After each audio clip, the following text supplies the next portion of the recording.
So today's adventure is to make these side pieces in the center pointy thing. And to do that, so taking these pieces here, these all start as a piece of 3/16 square bar stock. And so all of this will get, except for a couple of inches, will get used to make all of those. And we're going to do that right now. Okay. So now I'm going to take my anvil preheat, set it over here, warm up my anvil a little bit so it doesn't suck the heat immediately out of metal.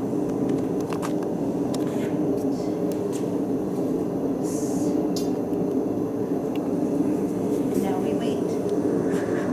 And now is when you tell stories of blacksmiths and people you've met and projects you're working on. So these pieces are going to be part of the allium.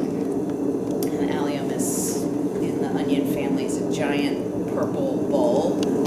And when it dries, the individual flowers turn into these little spiky things. And so I'm making, I don't know, I feel compelled to make one. So it's going to be about 6 feet across, sphere of pointy things. And so I'm making all of the inflated forms. See, that's what you need on camera. So what I'm doing is I cut out a bunch of blank forms. These all started as flat pieces of steel, and then I bend them, and I will weld them to a pipe. And then I'll put this in the forge, and I have an adapter for my compressor that I put on here, and it turns it into this and inflates it as a hollow form. I'm adding the forged pieces on it, which then I tap to thread the inside of this so I can screw a rod on it, so it'll be 3 feet long. And then I will have a central hub sphere of welded nuts that all of those will screw into. That's the plan. We'll see if it works, right? I'm going to dump all this in here. All right, now for some fun. All right, so the first thing is to take the thing off of the anvil.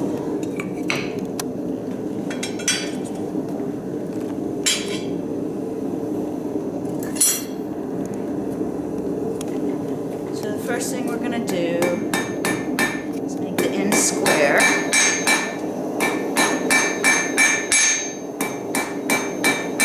Make a nice little taper point on the end.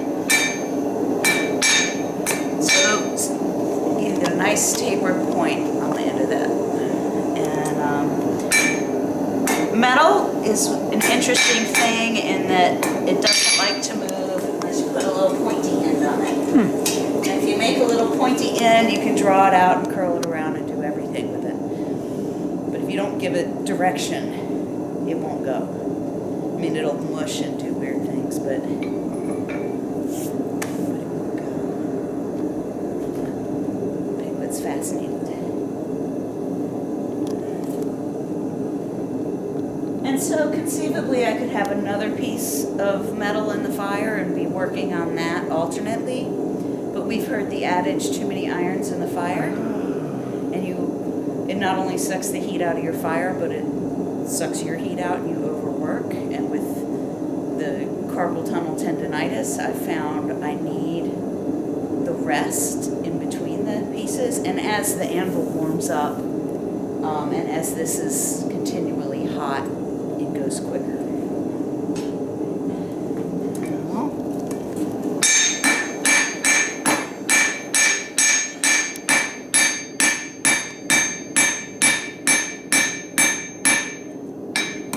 So as the color starts to go out, I won't move as much mass. Ooh, my anvil's cold.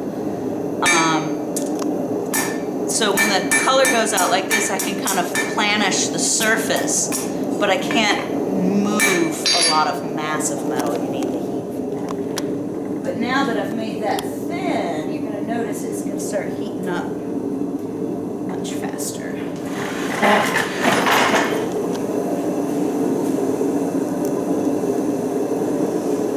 Yeah, there was a time I'd keep 3 pieces of things going at once. And you're just continually working, which is exciting and fun. But it's also the same principle behind using a heavier hammer.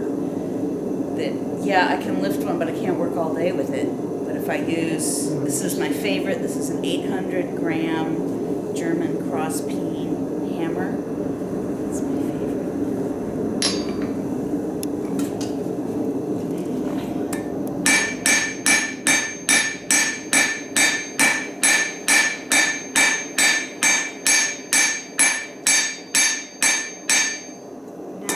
Side, put some of those bulges back in.